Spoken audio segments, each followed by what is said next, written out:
Back in the 1800s, a bunch of super old artifacts with some weird symbols on them were found on Easter Island. You know, that tiny island you might have heard of, with the gigantic statues called the moai. These symbols seem to be some kind of writing, but nobody's been able to figure out what they mean yet. Some scientists even think that if we crack the code, we might finally uncover the secrets behind the downfall of the ancient Easter Island society. So let's put on our detective hats and get to work, shall we? This mysterious script is called the Rongo Rongo. It was discovered by a Frenchman in the 19th century.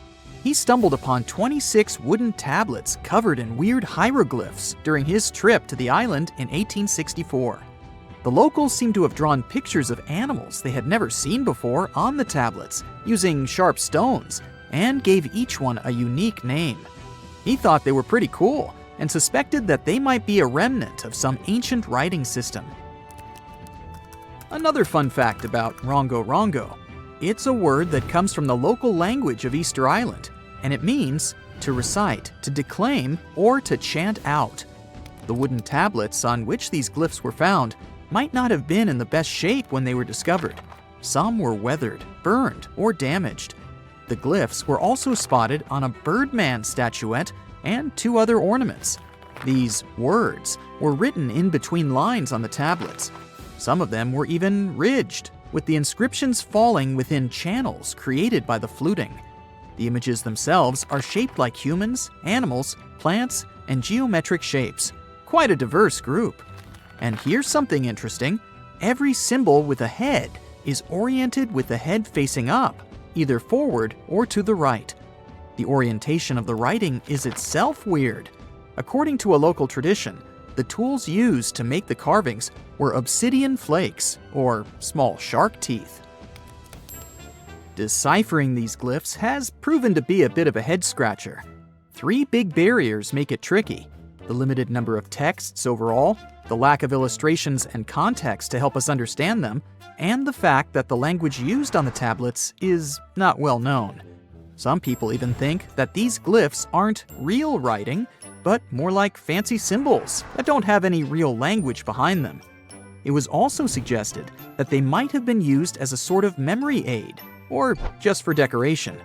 The way they're so carefully carved into the tablets makes it clear that the people who made them wanted to get a message, whatever that is, across. We'll probably never know whether that message was just for funsies, or to pass down important stories from one generation to the next. Researchers have been struggling with this ancient script for a while now, but it seems they've made some progress recently. They took a look at the tablets using all sorts of cool techniques like radiocarbon dating, and found out that they were made between 1810 and 1870 from local wood. One tablet, in particular, was in pretty rough shape, but the scientists created a 3D model and managed to spot some hidden glyphs that weren't visible before. One researcher said they found some grooves that were probably used for writing, just like drawing lines on a blank piece of paper to make sure your writing is perfectly horizontal. Another super mysterious script that scientists have yet to decipher is called the Indus Valley script. It's made out of a bunch of symbols that were used by the ancient Indus Valley civilization, but specialists are not entirely sure what their purpose was. For starters, the symbols are crazy short, so it's hard to figure out if they represent a full language system. Also, there's no other similar writing to compare it to. Various inscriptions from different periods also show that it hasn't changed much over time. Some folks think it might not even be language related at all, while others think it could be part of the Dravidian family of languages typical of South Asia. Linguists have also been working for centuries trying to figure out the mysterious hieroglyphics left behind by the Maya on monuments, pottery, and bark paper books. As we decode more and more of these ancient symbols, we're gaining a deeper understanding of the Maya civilization's social and historical aspects. For the longest time, many scholars thought that the Maya script wasn't even a language at all. Who can blame them, though? Those glyphs are seriously complex and visually striking. But thanks to the groundbreaking work of a skilled ethnologist in the 1950s, we now know that the script is phonetic.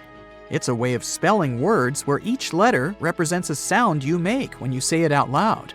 As more and more linguists started taking an interest in the script in the 70s and 80s, it became clear that it was a fully functioning writing system that could express any spoken sentence with clarity. There's still a lot of decoding left to be done, though, with countless carvings and inscriptions still waiting to be deciphered in jungle ruins and museum closets. There's no telling what other secrets we might uncover about this fascinating civilization. Back in 1908, an Italian archaeologist went on an adventure through the ruins of an ancient palace on the south coast of Crete.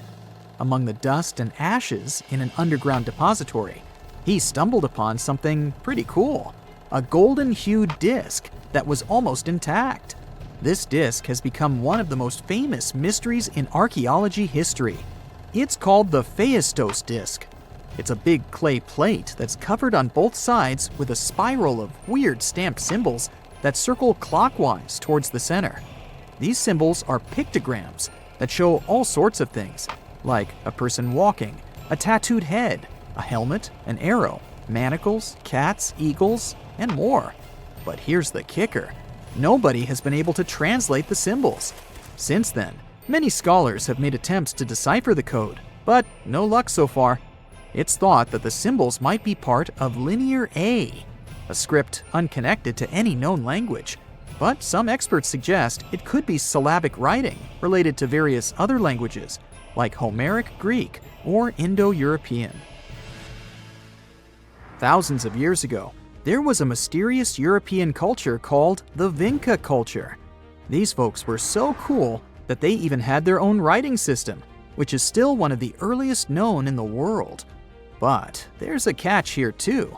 You guessed it, no one has been able to decipher their script yet. The Vinca culture thrived thousands of years ago, and they were located in today's Eastern European territory. They got their name from the village of Vinca, which was only a small distance downstream from Belgrade on the banks of the Danube River. A team of Bulgarian archaeologists found recently a 7,000-year-old inscription covered in Vinca script. It's the oldest find of its kind in Europe. These symbols were carved into a ceramic tile, and researchers believe they carry information about the local calendar and important events. The Vinca culture was seriously advanced. They even knew how to write on wet clay using a sharp object. It doesn't seem like much these days, but it's a lot to expect from people who lived thousands of years ago. The Voynich manuscript also caused quite a debate between linguists and historians. Is this old book proof of a long-forgotten civilization, or just a clever prank? This manuscript is full of text that even the smartest codebreakers haven't been able to figure out. Written way back in the 15th century, it was discovered by a book dealer named Wilfrid M. Voynich back in 1912, hence the name. If it's a trick, it's truly convincing. The handwriting is beautiful, and there are even patterns in the text that match up with other languages. Imagine a place that could literally start at one end, trek over 1,800 miles straight to the west, and still be stuck under that massive canopy. This place is like a haven for all sorts of crazy creatures, hosting around 10% of the world's species. It's always been seen as this wild, untouched paradise where humans haven't messed things up yet. You know, like a glimpse into how the world used to be before we spread like wildfire across every continent, causing chaos everywhere. I'm talking about the Amazon region. That massive jungle turns out to be hiding some seriously cool secrets. For centuries, people have been talking about these lost cities deep within the forest.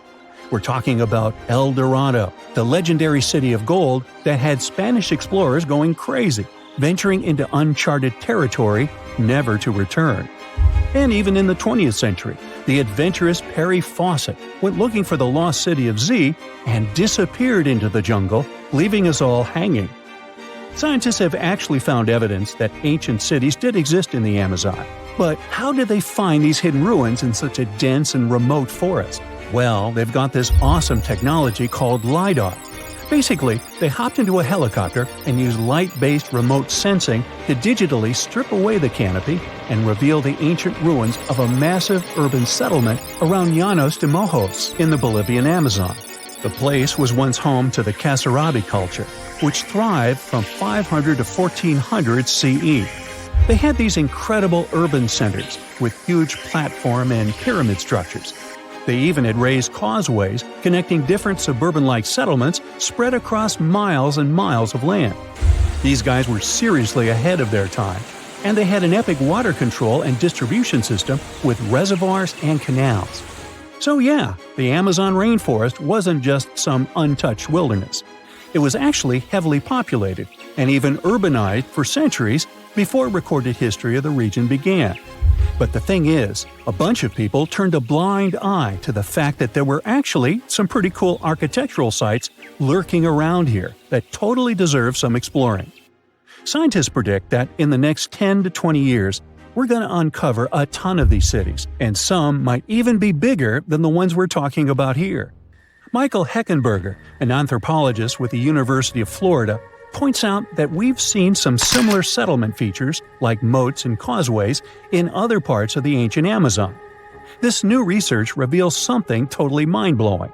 Past examples of urbanism in the Amazon were more like groups of villages connected together, not quite what we'd call urban.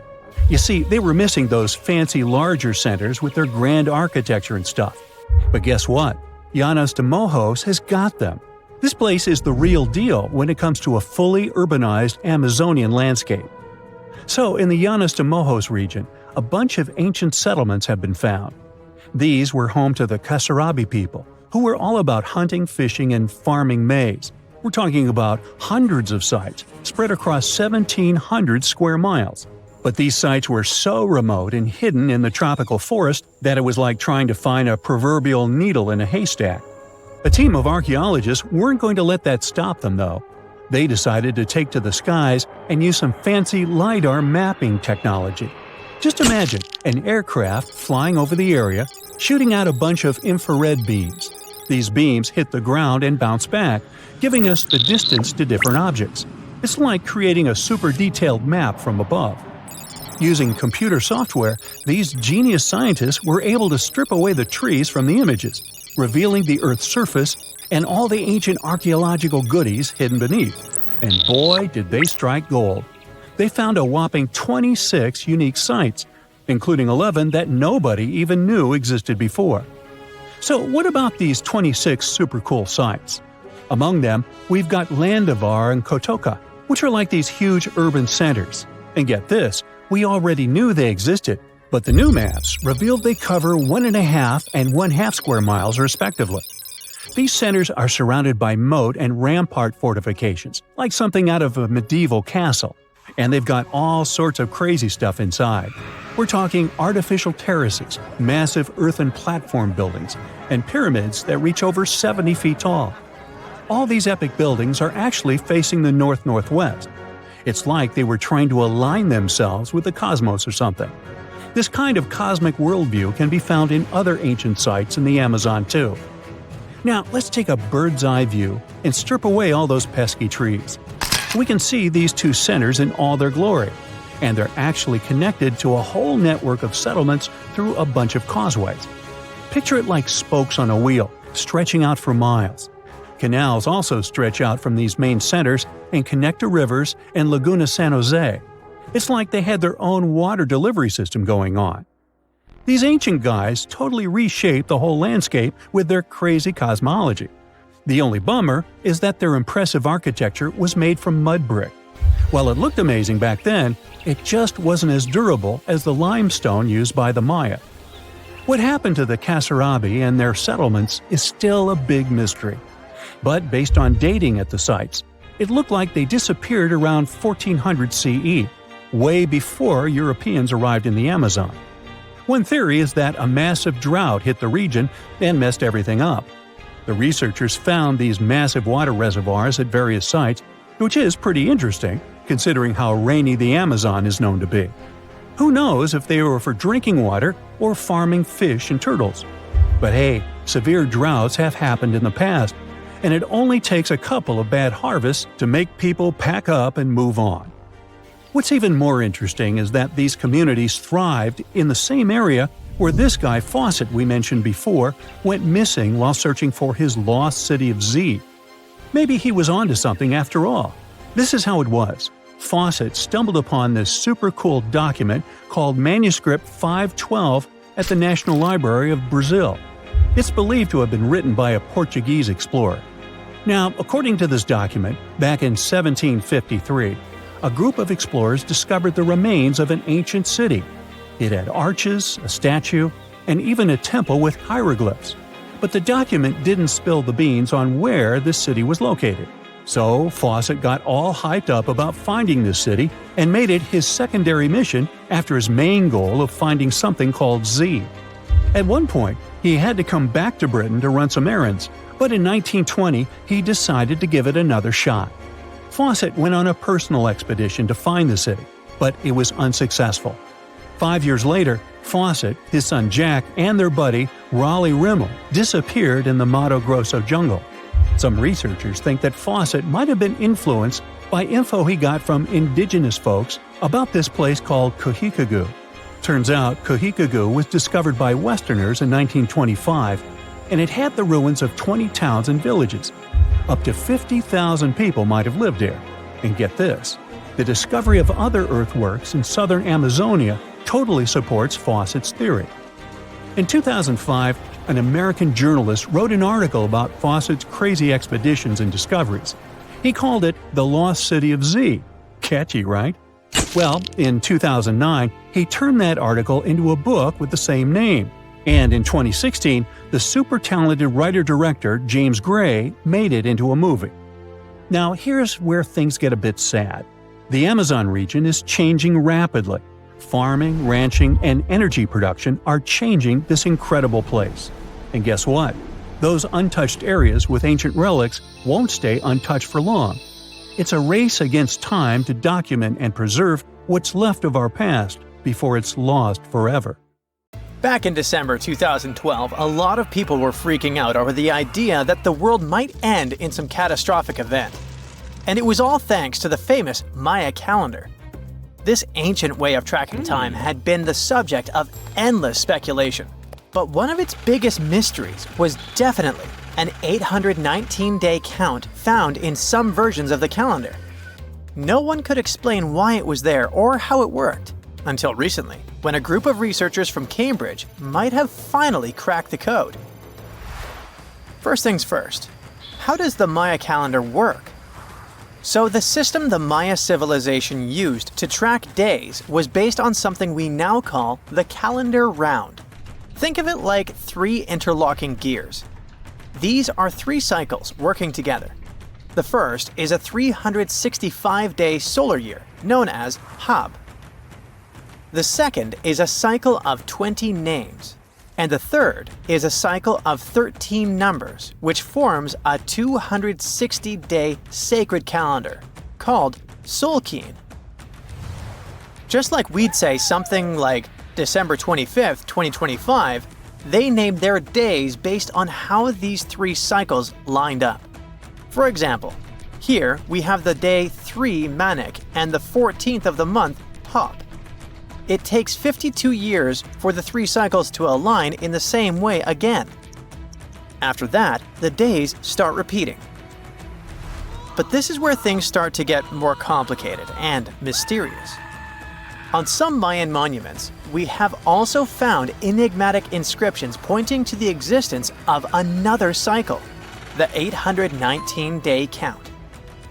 There are about 20 examples of these inscriptions, mostly found in places like Palenque and Yaxchilan in Mexico. So it didn't seem random at all, and this calendar must have been hiding a big secret. Early research showed that the 819-day cycle was represented by one of 4 colors and the cardinal directions associated with them. Black was tied to the west, red to the east, white to the north, and yellow to the south. Researchers also discovered that this period of time could be broken down into 3 smaller cycles. One of 9 days, one of 7 days, and one of 13 days.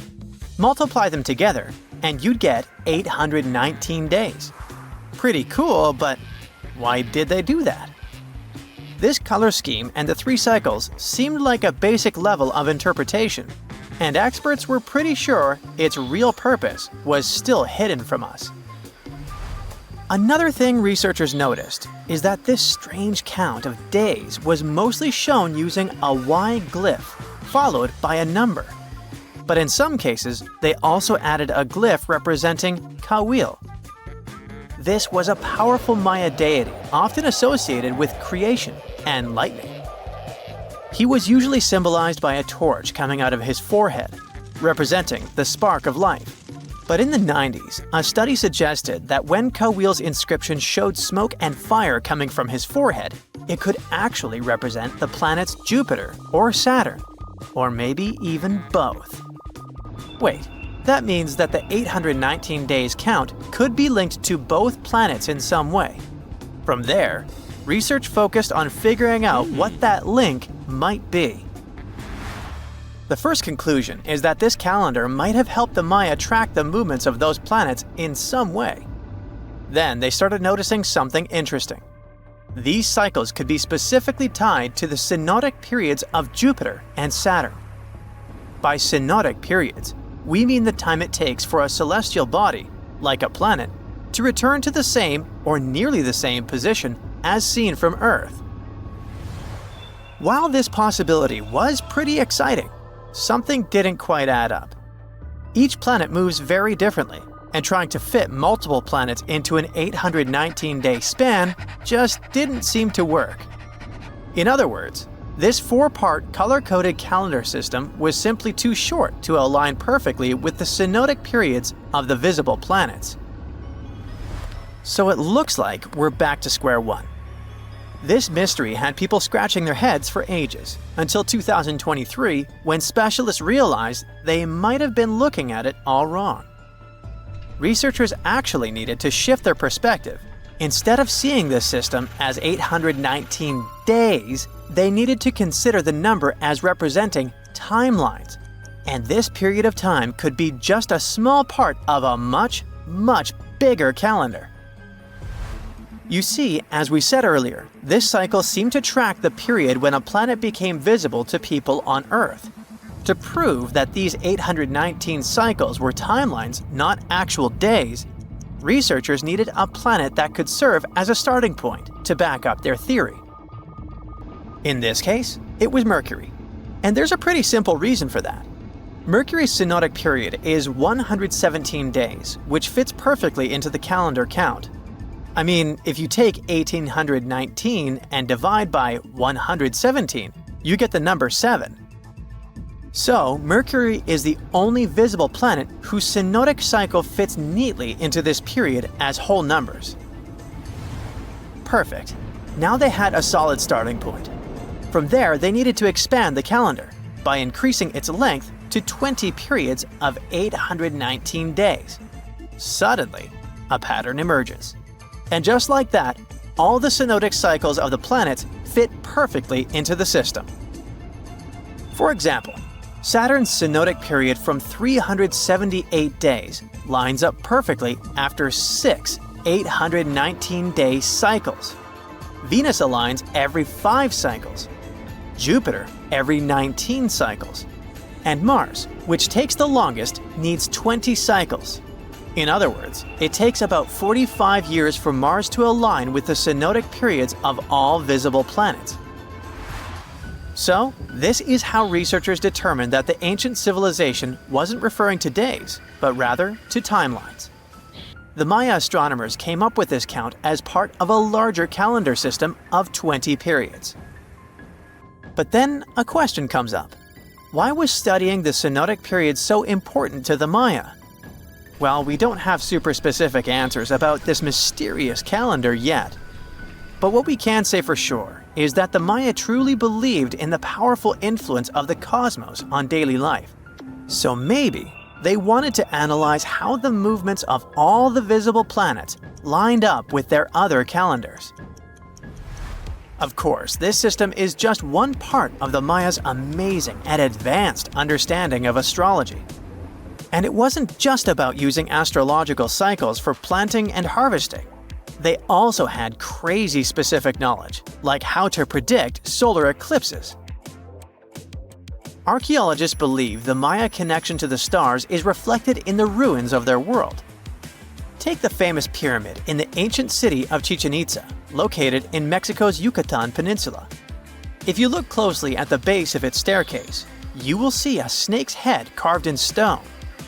But here's the coolest part.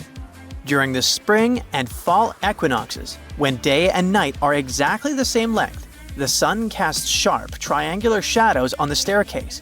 It creates the illusion of a snake slithering down the steps. Another example of how they use their knowledge of astronomy in their temples is in Tikal, Guatemala. Built around year 1 of the Common Era, this pyramid is considered one of the Mayas' earliest astronomical complexes. And its alignment and orientation allowed them to track and calculate solstices and equinoxes with incredible precision. The Maya were skilled skywatchers. Just like we have modern-day high-tech observatories with round domes, they had something similar. Meet El Caracol. The name means snail in Spanish and refers to the spiral staircase inside the tower. Built around 906 Common Era, it was the perfect place to observe all the changes in the sky and track the movements of the sun, moon, planets, and stars. Unlike us today, with our telescopes, satellites, and advanced tools, the Maya relied entirely on naked eye observation, and that makes their achievements even more incredible. You know, a lot happened in the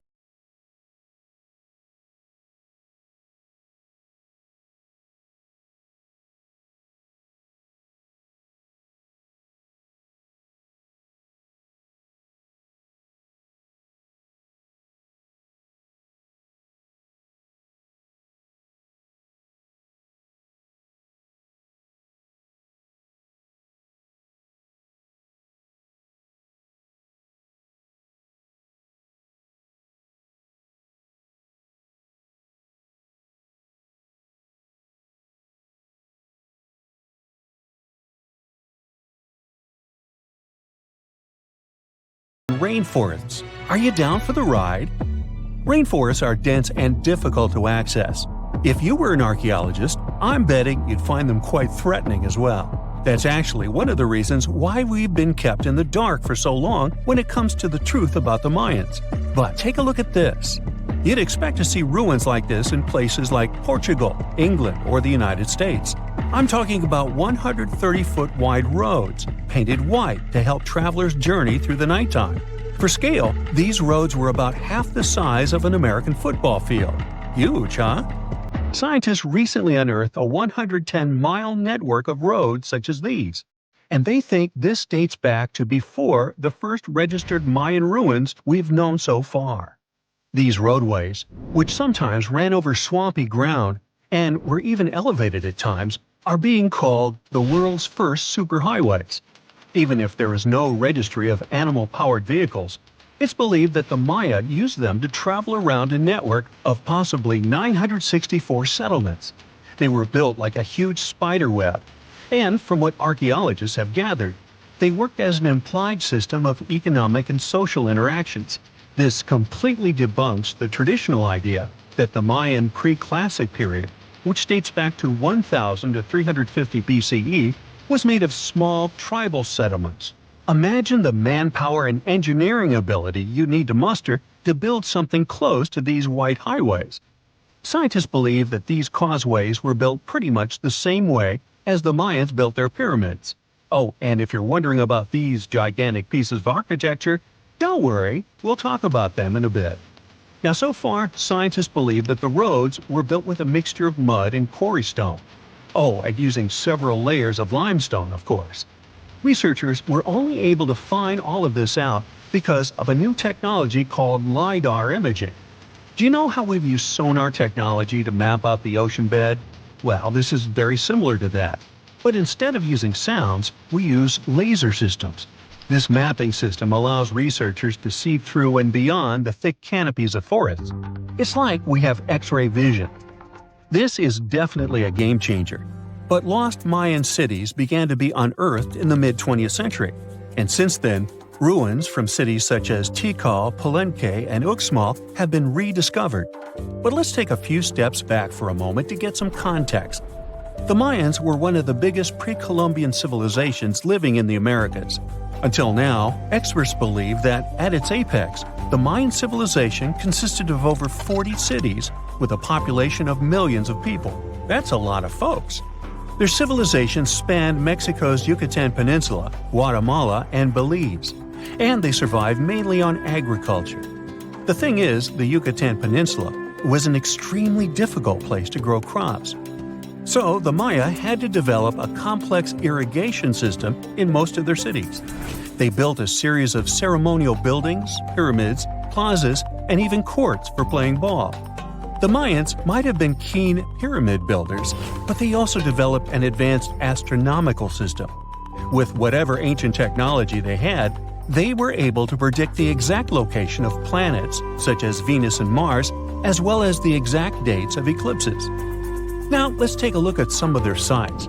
This is Tikal. Located at the heart of the Guatemalan jungle, Tikal is believed to have been the capital of the ancient Mayan Empire.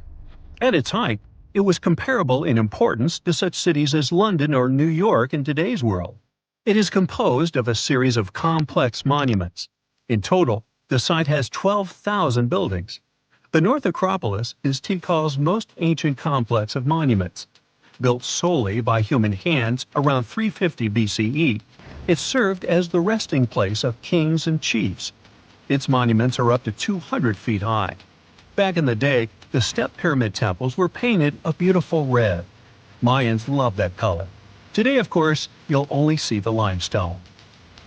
We've said that the Mayans spread out through different countries, so it shouldn't come as a surprise that Chichen Itza is a 10-hour drive from Tikal today. There's no feud between the two, they were just different city centers, like New York and LA. It's got one of the best preserved pyramids on Earth to date. Located in Mexico's Yucatan state, this Mayan city is well over 1,500 years old. At its peak, it was home to 35,000 people. The site covers 4 square miles of land. The highlight is El Castilla, a tremendous step-like temple standing 80 feet above ground. Its most peculiar feature is that it has 91 steps up each of its 4 sides, including the upper platform, which makes for 365 steps, the same number of days as the solar year. Makes you go, Behold, the lost city of Palenque. Another important Maya city is believed to have hosted over 6,000 people at its peak. Archaeologists have made some unusual discoveries on this site. The most eccentric of them all makes us think of Indiana Jones and the Tomb Raider. One of the buildings in Palenque is believed to be the final resting place of the Red Queen of Palenque. She was believed to be the grandmother of the last Mayan king. In her honor, a huge monument was built to keep her body after her passing. The discovery of the tomb itself was already thrilling. Archaeologists found an ancient monument when digging at the site back in 1994. The first they saw was a room with a hidden door. Once they opened the door, they discovered an 8-foot-long corridor. At the end of this corridor was the queen's chamber, and inside was the mummy of the queen herself. They found her to be accompanied by her pearls, jade shells, and expensive rocks. But as the team explored the remains, they saw something strange. The room was filled with a red-colored powder. Researchers knew that the color red was important to the Mayan people, but they didn't understand why the queen was buried with this unknown substance. They took a sample back with them for further analysis and discovered that the red powder was cinnabar, a very dangerous mineral. This powder, when inhaled, can cause severe health damage to a person. The team concluded that this could only be a trap for anyone trying to steal her riches. Talk about curses, huh?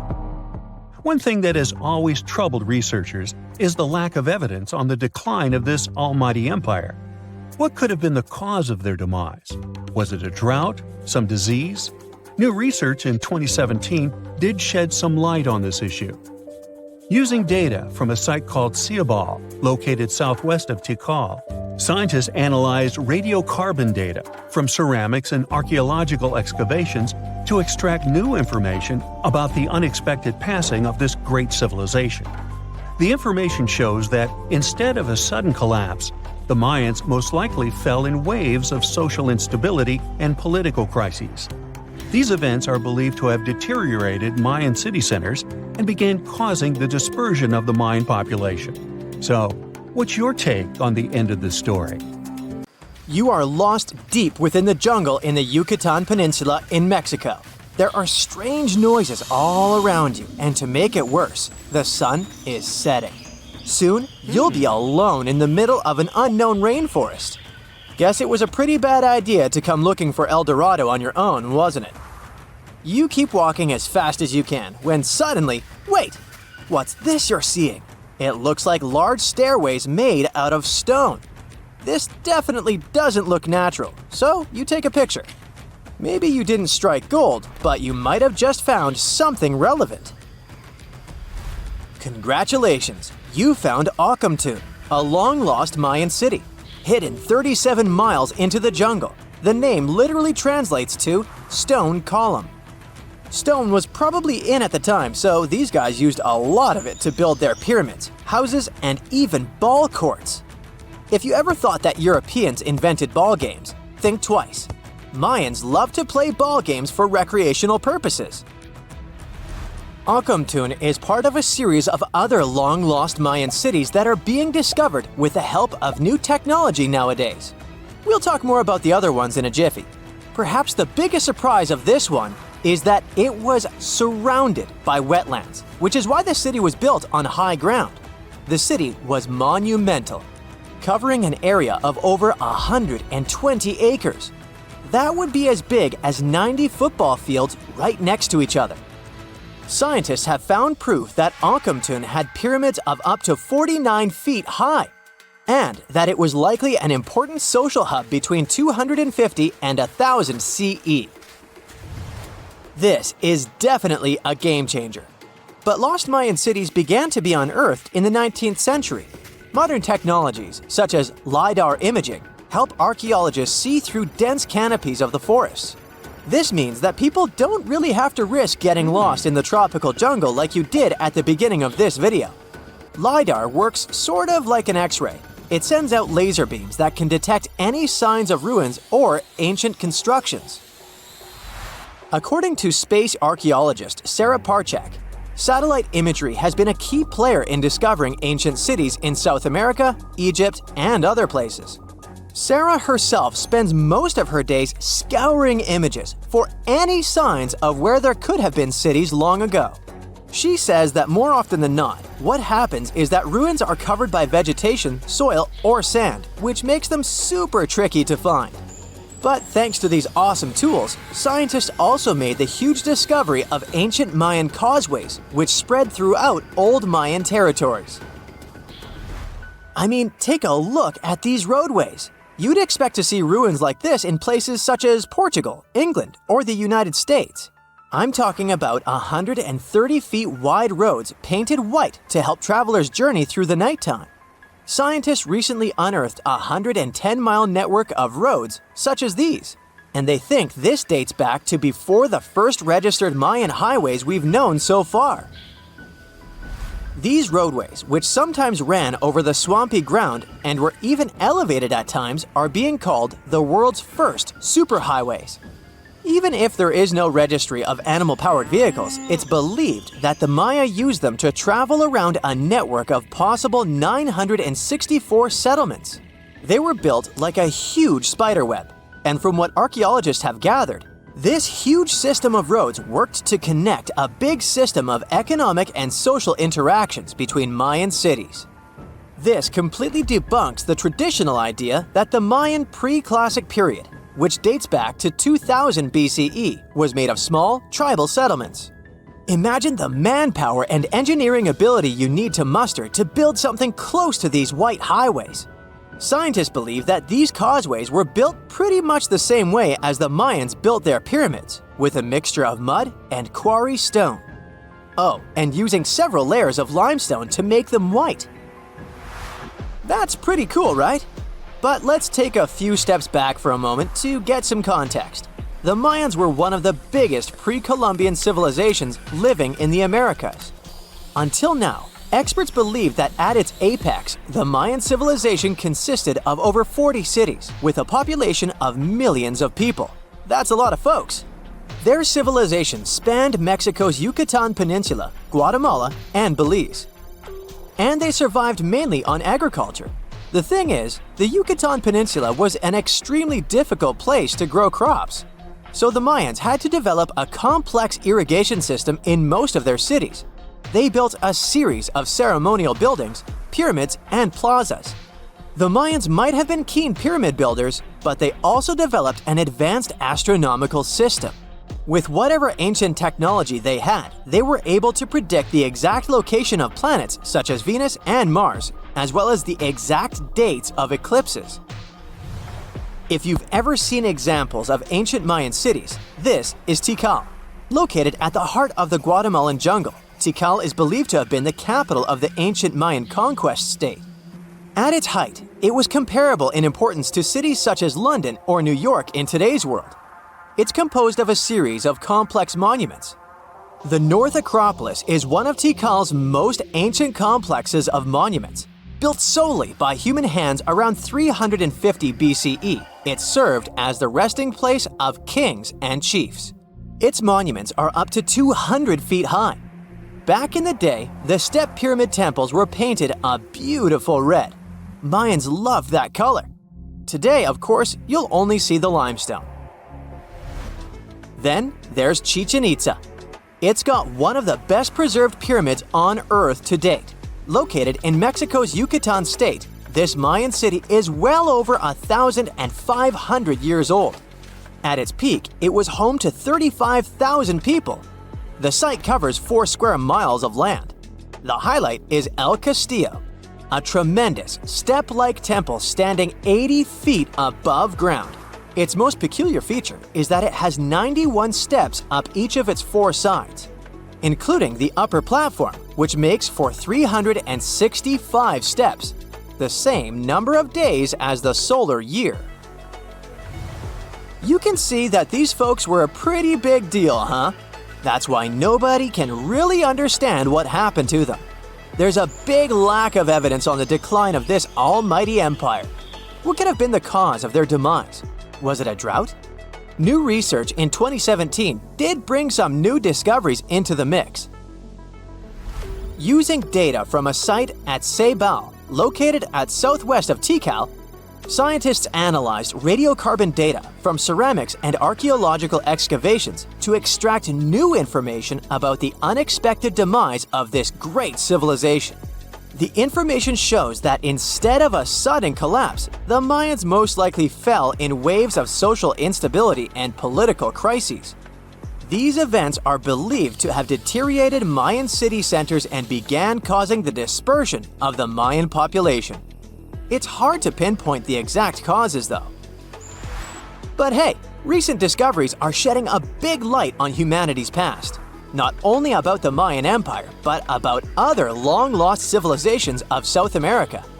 A major recent discovery in Brazil was done using satellite imaging technology and is also shocking scientists.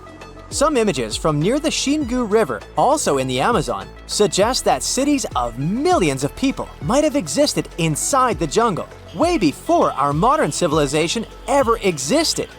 I mean, if this doesn't shock you, I don't know what will. Satellite imagery also detected a network of trenches dating back to 200 and 1200 CE in the Bolivian Amazon forest. These proofs suggest settlements that could have supported around 60,000 people right in the middle of the Amazon forest. When researchers from the University of Florida went on ground to check the satellite information, they were shocked to find several mounds that were accompanied by ditches and geoglyphs. Archaeologists also found remnants of carefully designed walls centered around plazas, much like the type of construction done by the ancient Mayans. Scientists found an entire city of Gaiangola that was hidden beneath the dense jungles of Mexico for 600 years. It covers 360 hectares, had over 1,000 buildings, 2.5 miles of defensive walls, a network of internal roads, and a well-planned urban layout with temples and ball courts, and separate neighborhoods for the elites and commoners. For centuries, people believed there was just an abandoned fortress there, based on stories passed on from generation to generation. Until recently, there was no way to see how truly huge it was without spending years on the ground. But thanks to the new technology, a remote sensing tool called LiDAR, they got a 3D model of the area in just 2 hours from a plane. Gayangula was built between the years 1350 and 1521. It was a crucially important place for the Zapotec people, a group that had lived in the area since around 700 BCE. In Gayangula, families lived together in homes with big patios in the middle, surrounded by rooms. When families got bigger, they built more rooms and made their homes larger. The study found that both the leaders and regular people worked together to make the city better. Because Gayangula was surrounded by mountains, they used this land wisely and built their houses in a way that fit the slopes and let rainwater flow naturally. This helped keep their homes safe and strong. They were built so well that many of these buildings are still standing, even after hundreds of years. There are 2 pyramids in the center of the city. They may have been used as temples where the priests celebrated rites and ceremonies to their deities.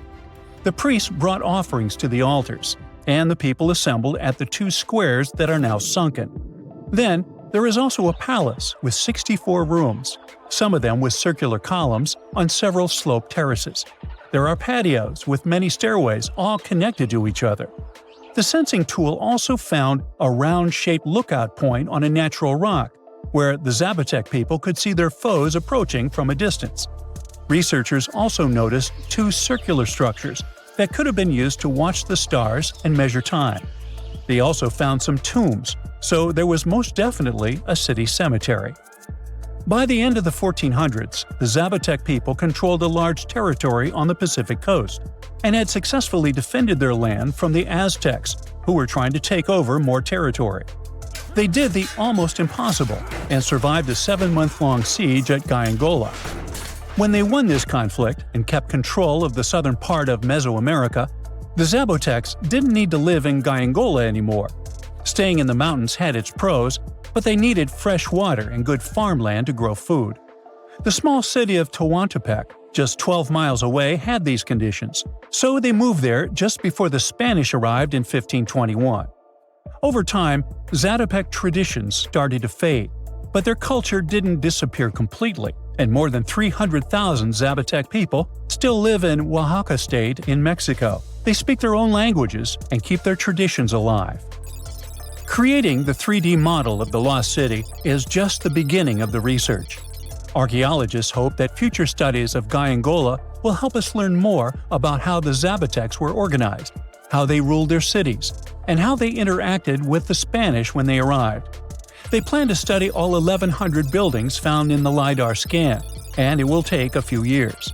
Instead of digging up the ruins, they will use special technology to scan the land and learn more about the city without damaging it. This same tech helped scientists find another massive ancient city that lay hidden beneath the thick green canopy of the Amazon forest. A whole network of houses, plazas, roads, and canals was hiding in the shadow of a mighty volcano. For centuries, many scientists assumed that ancient Amazonian people lived in tiny huts, clearing patches of land to survive. But this city, built 2,500 years ago and inhabited for 1,000 years, proves the opposite. Now, scientists think tens of thousands or even hundreds of thousands of people lived in complex urban societies. Scanning the area found 6,000 rectangular platforms, each measuring around 66 by 33 feet, and standing 6 to 9 feet high. These structures were arranged in clusters around central plazas, with straight roads with perfect right angles and paths connecting them. One of the roads was 16 miles long. Building straight roads like this is far harder than just following the landscape. Some of these roads may have had deep spiritual or ceremonial significance. The volcano's rich soil helped the civilization thrive, but it may also have led to its downfall. Researchers also found signs of threats to the cities, such as ditches that blocked entrances to the settlements. Maybe some people living nearby were trying to get in. The next step for the researchers will be studying the adjoining 116 square miles to know more about this large, complex society that could be bigger than the well-known Mayan societies in Mexico and Central America. Meanwhile, in 1963, a man in Turkey discovered an ancient city while renovating his own house. He knocked down a wall in his basement and found a mysterious room. He kept digging and saw a tunnel. It led to the Decoded underground city. It's one of the deepest multi-level underground settlements in Cappadocia and in all of Turkey. The inhabitants lived on 8 levels and had access to cellars, storage areas, chapels, a school, a study room, and other structures. All floors were connected by an extensive network of tunnels. The underground city was probably built as a shelter. The construction is hiding at 279 feet deep, and you can't see it from the outside. The complex was large enough to shelter about 20,000 people with their livestock and food supplies. There was also a 180-foot ventilation shaft. Archaeologists believe that Phrygians first built the levels. The Romans used and enhanced the structure later. The golden time of Decoded was during the Byzantine era. The next lost and found city appeared only in a few inscriptions and ancient texts, so no one could be sure it really existed. Scientists searched the majority of the coast of Egypt until one archaeologist and his team detected a colossal face looking at them from under the water. The ancient city of Thonis Heraklion was discovered completely submerged 4 miles off Alexandria's coast. In the ruins of the lost city, there were 64 ships, 700 anchors, and a treasure trove of gold coins. Archaeologists believe the 16-foot-tall statue and the temple remains are the most important findings discovered by the expedition. Back then, the city had ceremonies and celebrations that took place in the Temple of Ammon. The ruins and artifacts were made from granite and diorite, so they were in good condition even after having been in contact with water for centuries. They give people a glimpse into what life was like 2,300 years ago in one of the most important trade ports of the world. The city had a network of canals, sort of like an ancient Egyptian Venice. The canals linked many separate harbors and anchorages. Towers, temples, houses, and other structures were also linked by bridges. Thonis Heraklion was the country's main port for international trade and the collection of taxes. No one really knows how the city ended up submerged, but archaeologists connect it with natural causes. At the end of the 2nd century BCE, most probably after a flood, it got covered with water. Then Alexandria, the city founded by Alexander the Great, became more glorious than Heraklion. Before Alexandria's fame, Heraklion was the main port of entry to Egypt. So after the tragedy, many ships heading for Heraklion had to change their route and go to Alexandria. Heraklion lost its glory until its discovery in 2000. Hey, how do you feel about taking a trip back in time? We're diving into the history of the Amazon forest to unravel the mystery of its lost cities. Grab your bug spray and hop on. The Amazon forest is the world's largest rainforest. The environment there can be extremely challenging for human life. Yet, the legend goes that the Amazon has been home to sprawling settlements rich in unmeasurable wealth. Could that really be true? Or is that none other than a figment of our collective imagination? The legend of El Dorado might be the myth that started this whole thing. As European explorers began their excavations in American lands back in the 1500s, word got out of an Amazonian civilization that used to paint their leader in gold as an offering to higher powers.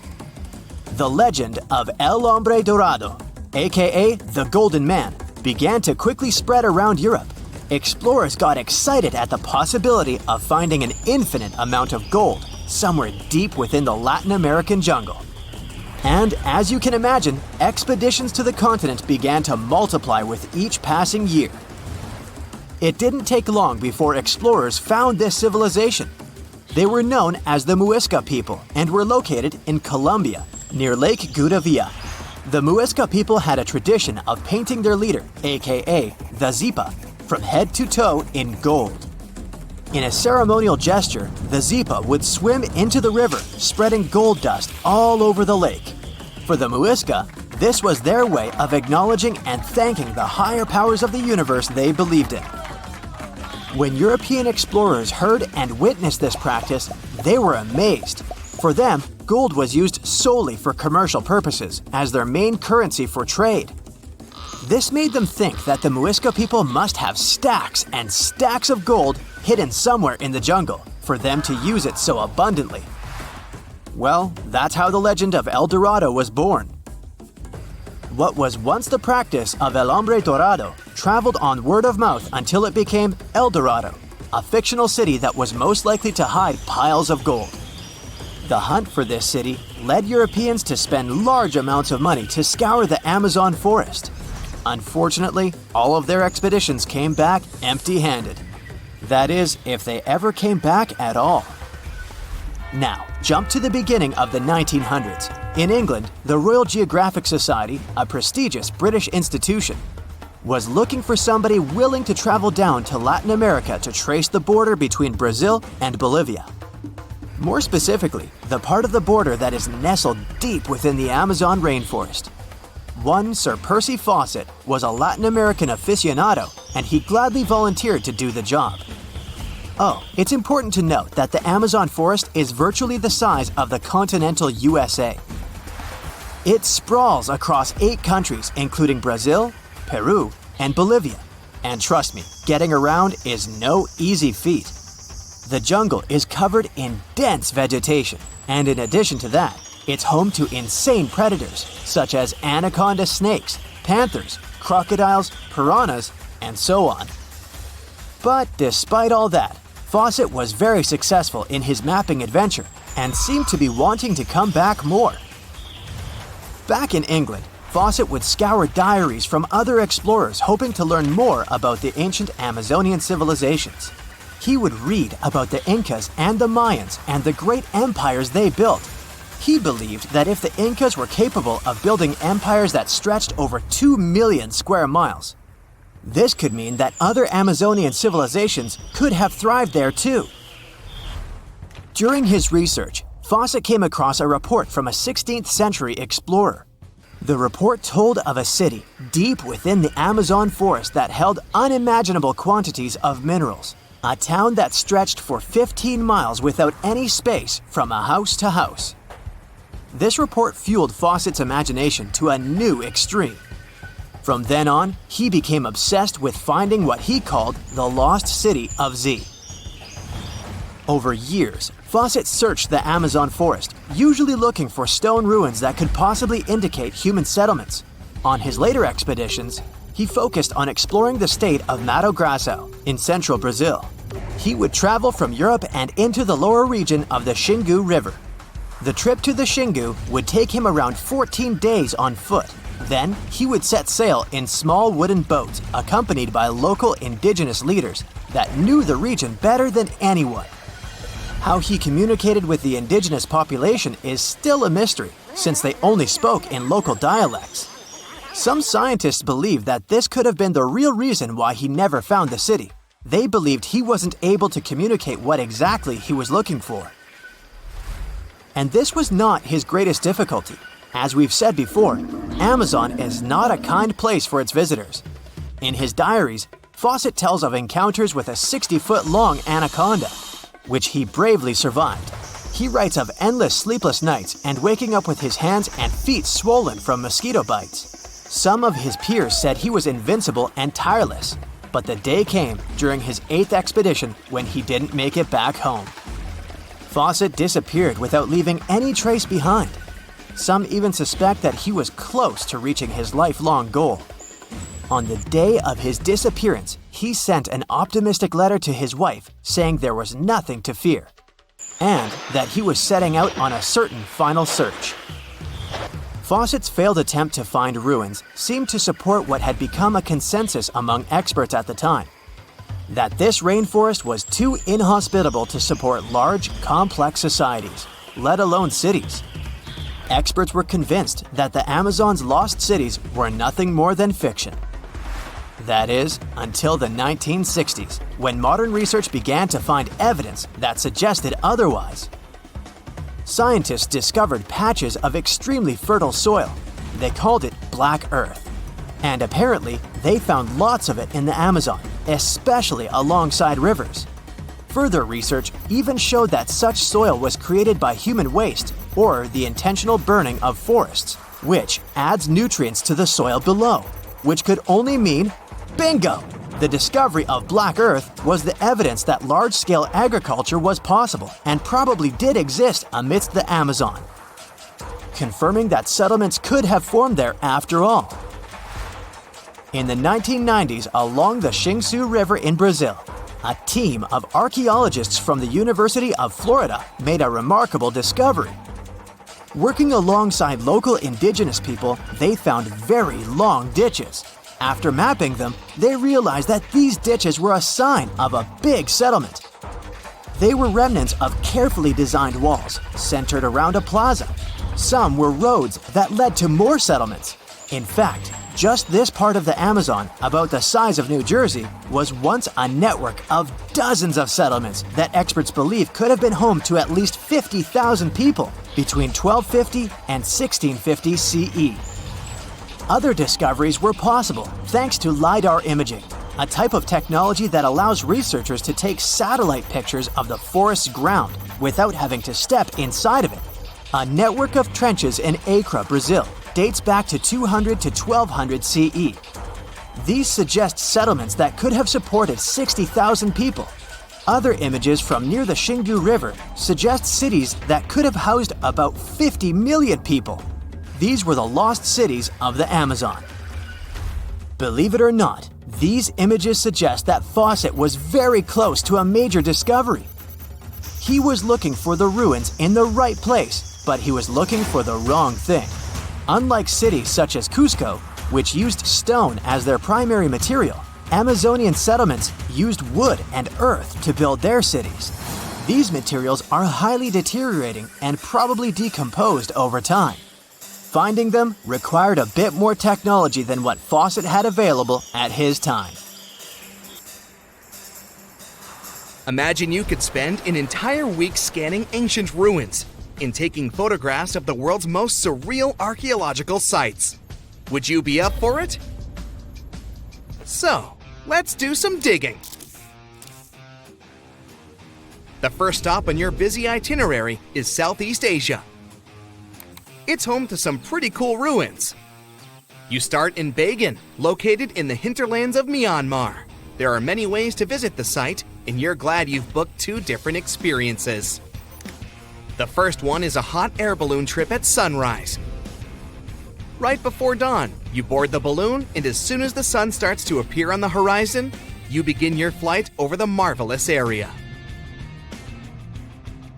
As the sun rises, it glistens on more than 2,000 conic-shaped golden structures. The hot air balloon ride is quick, but it gives you unparalleled views of all the 40 miles over which the site sprawls. Back on land, you rent a bicycle and roam the village of ruins. Some of them are open and allow you to peep inside. These magnificent ruins were built between the 11th and 13th century CE and were mainly places of worship. There were originally over 10,000 buildings, but they were gradually deteriorating over time due to earthquakes. Thankfully, the site became a UNESCO World Heritage Site back in 2015 and has since been preserved. Up next, you catch a flight to Cambodia. You take some time to visit Angkor, the world-famous archaeological site nestled deep within the jungle. Good thing you've brought bug spray with you. The city of Angkor was once the capital of the Khmer Empire from the 9th to 15th century. FYI, the word Angkor means capital city in the Khmer language. The city was founded by King Yasovarman I, and it became one of the largest cities in the pre-industrial world. Researchers say nearly 1 million people lived there. Until today, Angkor is admired for its stunning architecture. The Khmer style is recognized in the use of huge blocks of sandstone. The towers are believed to have been once decorated with gold. But today, the site is a maze of vine-covered temples. The city was abandoned in 1431 and wasn't rediscovered until the 1840s. Oh, and just so you know, this is also a UNESCO Heritage Site. It became one in 1992, in case you want to brag to your friends about your culturally rich adventures in the future. Now, your trip continues in Egypt. You're here to visit the Karnak Temple in the city of Luxor. You opt for the most unusual way to get to Luxor. That is, a boat ride down the Nile River. Leaving Cairo, you head south until you reach the famous ancient city. Luxor was once the capital of Egypt and a true hub of power and wealth. That is why the Karnak complex is such a great archaeological site. You choose to visit it at night, and still at the entrance, you are struck by the site's beauty. In the evening, artificial lights cast a golden glow on the temple statues and stone columns. The temple is huge and was built mainly around the 18th and 19th centuries BCE. Each Egyptian pharaoh from that period left their own architectural mark on the site. The highlight of this tour is taking a walk through the Avenue of Sphinxes and discovering the Great Hypostyle Hall. This hall is filled with towering pylons and solid sandstone columns, a true wonder. From Egypt, you head down to Jordan. Now, if you like terracotta landscapes, you've come to the right place. The city of Petra is a marvel of the ancient world. Located in Jordan's desert, the city was a commercial hub back in the 4th century BCE. The Nabateans, an Arab Bedouin tribe, lived in the so-called Rose City and thrived for many years, having accumulated a significant amount of wealth. The city was known for its innovative water management system, which made the region inhabitable. And yes, you'll catch a glimpse of its ruins on your tour. The rock-carved gate-like structure Petra is famous for what is called the Pharaoh's Treasury. It stands at the main entrance to the site and is said to have a treasure hidden beneath it. Don't forget to stand right beneath it and take one of those classic pictures for social media. Once Petra has been ticked off the list, you fly to southern Europe. More specifically, to the tip of the Italian boot. You have a day trip scheduled to visit the ruins of Pompeii. Pompeii can be reached by car from the city of Naples. It's home to the eerie yet well-preserved ruins of a city that was once engulfed by lava. When Mount Vesuvius erupted in 79 CE, it left the city of Pompeii completely buried under millions of tons of volcanic ash. The ancient city was first discovered by beneath the volcanic rock in the 16th century, but it was first cleared from debris in the 1870s. Today, you'll be able to walk down the streets of these ancient Roman ruins and imagine what the town looked like in its heyday. Pompeii was a vibrant and rich municipality. The site's ruins revealed that many areas of Pompeii had boasted impressive bakeries, markets, and even houses with balconies, which were a sign of great wealth at the time. And believe it or not, even some artworks survived the eruption. Archaeologists found well-preserved frescoes and murals with mythological creatures. All this indicates that members of the high society lived there. The city even had thermal baths and showers made from luxurious materials. While you're still in Europe, you'll hop over to visit the iconic Stonehenge. It's a perfect day trip if you stay in the city of London, just a short train journey away. Stonehenge dots the Salisbury Plain in Wiltshire, England, and is one of the world's most recognized ancient ruins. More than 5,000 years old, these curious stone rings are some of the oldest stone structures on the planet. Created out of sandstone, they are shrouded in misery. Who built them and why is still largely unknown. Popular theories claim that Stonehenge was used as a great solar calendar, built to help people keep track of days, weeks, and months. Talk about hard work to create a mere calendar, huh? In the final leg of your trip will take you to explore the Southern Americas. In Guatemala, in Central America, you'll find ancient Mayan ruins. The lost city of Tikal is a city made of 3,000 buildings, the remains of the capital of the Mayan Empire. You can compare its importance to such cities as London or New York today. The North Acropolis is Tikal's most ancient complex of monuments. Built solely by human hands in 350 BCE, it served as the resting place of kings and chiefs. Back in the day, the step pyramid temples were painted a beautiful red. Mayans loved that color. Today, of course, you'll only see the limestone. You might wonder what made such a great city turn into ruins. Well, archaeologists have no clue about the cause of Tikal's decline. Until today, this question remains unanswered. Was it a drought? Disease? Maybe we'll never know. Are you in the mood for some Mayan ruins? Chichen Itza is an archaeological site with the best preserved pyramids on Earth. Located in Mexico's Yucatan state, this Mayan city is well over 1,500 years old. At its peak, it was home to 35,000 people. The site covers 1.9 square miles and has many ruins spread throughout it. A highlight is El Castilla, a tremendous step temple, rising 80 feet above the ground. Its most peculiar feature is that it has 91 steps on each of its 4 sides, including the upper platform, which makes for 365 steps, the same as the number of days in the solar year. Phew, what an intense trip. Time to head home now and soak it all in. See you next time. Whoa! It's a huge flying island right above your head. In the era of AI, you may think it's nothing but a neural network video, but let me tell you that first, it's very much real. 2, if you want, you can as well visit it. It may even hold the key to the El Dorado secret. This place is called Roraima, and it's actually not an island at all. It's a mountain. Due to a number of factors, we get this vision of an island floating somewhere above us. But it's all about the flat top this mountain has.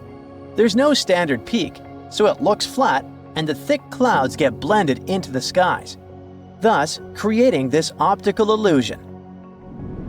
Despite the advancements in satellite technology and affordable air travel, there are still few places on Earth that feel truly uncharted. Like Mount Roraima is one of them. It's been around for almost 2 billion years, and it's one of the oldest formations on our planet. For comparison, dinosaurs appeared somewhere around 240 million years ago. Some scientists believe that this area used to be a part of the supercontinent called Gondwana land. And back then, it wasn't yet a mountain. When the supercontinent split apart, the erosion created this magnificent tabletop mountain. But what's interesting about this place is not the age, but the fact that it still looks prehistoric. It's almost untouched. The reason for that is late exploration of this part of South America. By the way, we still discover new flora and fauna species living there every year. For a mountain, it's relatively short, only 9,220 feet. There are cities located at a higher pitch above sea level, say La Paz in Bolivia, whose elevation is 11,940 feet. So people could be living in the area of Mount Roraima too, despite its hard-to-get location. But there's a twist to it. The Pemon people are the original inhabitants of this region, and they have an incredibly rich tradition of myths. For instance, their mythology features deities that live on the tepui, which are flat-topped mountains found in the grasslands. These mountains are considered sacred and are off-limits to the living since they're believed to be the dwelling places of ancestor spirits known as Mawari. So, there are traditions that restrict living in this area, but still, some sources claim that local communities do dwell there. But, obviously, modern problems lie not only in the spirits, but in very much limited job opportunities there. However, guided tours are actually available. So what will you see if you ever dare to visit this place? At the base of the mountain lies an evergreen rainforest featuring trees that range in height from 82 to 150 feet, with some specimens reaching up to 200 feet. Some of them are endemic for sure, meaning that it's the only place in the world where you can find them. Like, you can find orchids as large as a medium-sized tree.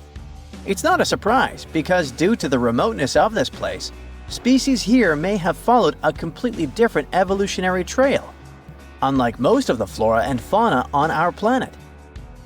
Next, you have all the chances to stumble upon a waterfall at the base of Roraima that's been flowing for millions of years.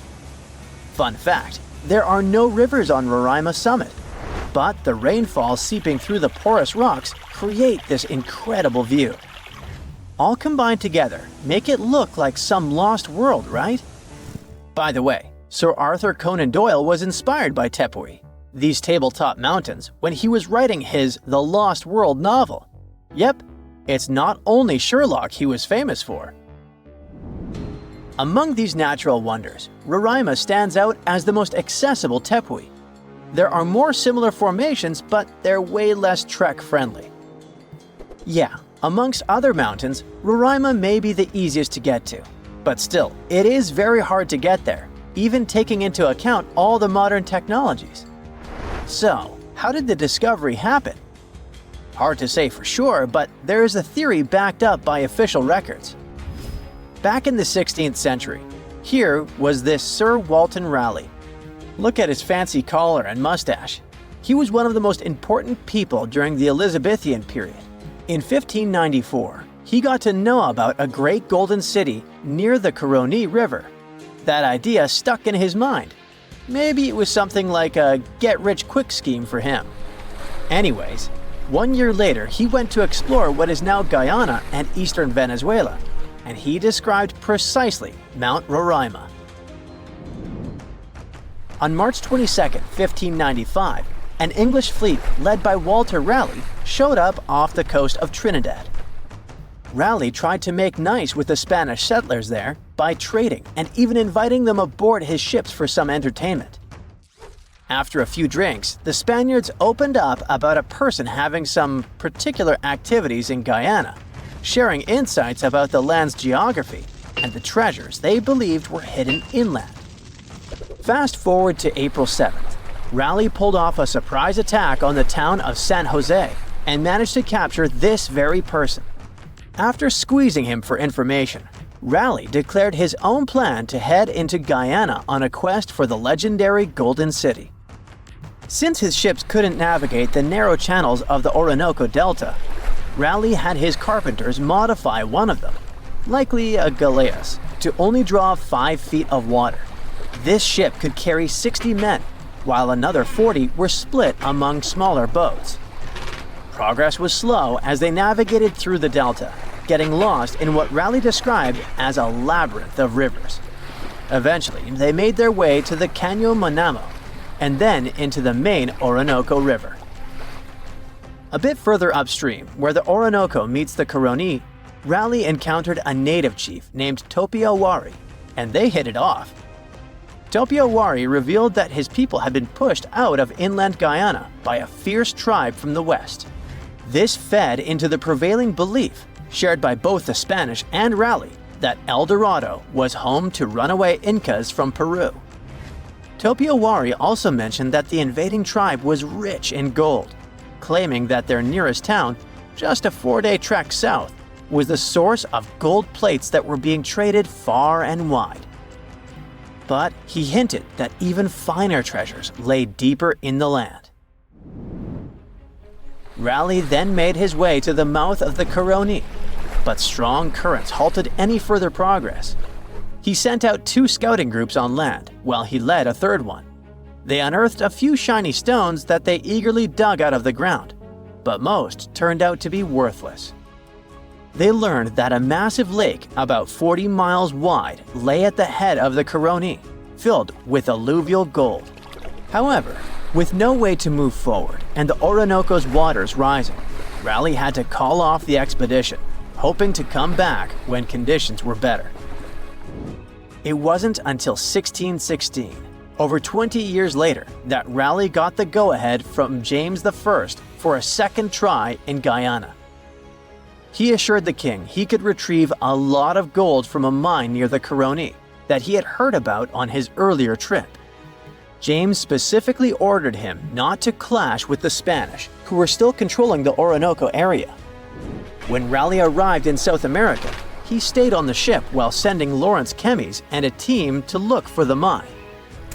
For reasons that remain unclear, Kemmys ended up attacking and capturing the Spanish town of Santo Tomé, resulting in the demise of Raleigh's son Wat during the skirmish.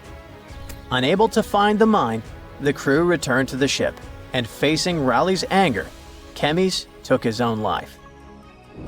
Back in England, Raleigh was put on trial for allegedly lying about the mine and trying to provoke a conflict with Spain, which ultimately led to his execution. Or maybe those were the Maori spirits who didn't appreciate the intrusion. It's the first day of your long-awaited trip to the Amazon forest. You flew all the way to South America. More specifically, you landed in the city of Manaus. It's the heart of the Brazilian Amazon. So far, you've traveled by air, car, and now water. You are on a tiny boat, moving through the dark waters of the Amazon River. Yes, the river is also called the Amazon. And just FYI, it's the second longest river in the world. It loses only to the Nile River in Egypt. The Amazon sprawls for an impressive 2,700 square miles, beginning in Peru and ending only when it meets the Atlantic Ocean off the coast of Brazil. To get a closer look at the forest, you decide to start by exploring it by boat. First up, you watch some piranha fishing. You can even try to catch one yourself if you like. As you may know, piranhas are carnivorous fish that inhabit the Amazon River, so it might not be your best option to go swimming in these waters. One of the most emblematic species of alligators present in the Amazon River basin is the broad-snouted caiman. It looks pretty much like a regular alligator, except for the fact that it has a yellow chin. Your guide leaves the boat and searches the water to show you a caiman up close. He also tells you of another legendary creature that lives in the dark waters of the river, the pink dolphin. Lucky you get to witness a family of pink dolphins showing their fins near your boat. They look magical from the place where you're sitting. You've probably never known dolphins can be pink, huh? After a few mesmerizing moments, you discover that the dolphin's pink color is nothing but an illusion. The animals are originally pinkish-gray, but due to the brown colors of the Amazon River, they look vivid pink when you stare at them from above. Your guide tells you that the pink dolphin is a central character of Brazilian folklore. Locals believe that the pink dolphins can turn into humans and wander off into towns at night. You get off your boat near one of the entrances to the forest. Now you're going to continue your trip on foot. Your guide says that you are venturing into very dangerous terrain. The Amazon is home to some of the creepiest species of wildlife on the globe, but don't worry, we'll get to see a lot of them today. You've come prepared, of course. Bug spray, a raincoat, and your sharp eyes. Inside the jungle, you need to be alert at all times. You may have heard legends of the anaconda, a snake that can swallow animals as big as a cow in one go. Sorry to break it to you, but those are not just legends. Reptiles like these do actually exist. They live deep in the jungle. Is it right there, moving between the trees? Is it a spider? The so-called Goliath bird-eater is a monster spider. Its legs can grow up to a foot in length, and the spider itself can weigh around 6 ounces. It's also known as the king of tarantulas. You shouldn't get too close, of course. It's not venomous to humans, but its bite can surely sting. As its name suggests, the Goliath bird-eater can even eat birds, as long as they are smaller than it is. Up next, you run into another species of spider that draws your attention. This one is so tiny that you almost don't see it. It's known by the popular name of the decoy spider. You see one of its creations, a gigantic spider built by the tiny Cyclosa spider in order to scare off large predators. This is as amazing as it is creepy. A spider that uses the remains of other insects and dry leaves to create the image of a large spider on its web. If it fools predators, perfect! But to us humans, this work of art looks almost endearing. Who knew there were artists in the arachnid world? Near a small lake, you witness a unique scene. A large snake is slowly slithering its way toward a lizard that is resting on a rock. The lizard seems obvious to the presence of the dangerous reptile, but right as the snake is preparing to attack, the lizard flies the scene in its iconic way. The so-called basilisk lizard is famous for its ability to walk on water, or rather run across the water. This isn't an illusion, just a matter of balancing. The small lizard moves its legs on top of the water very fast, while its long tail serves as a counterweight. I wish I could do that. If you've ever wondered what a frog looks like on the inside, you've come to the right place. Right in front of your eyes, there is a rare local species of frog. It's known as the glass frog.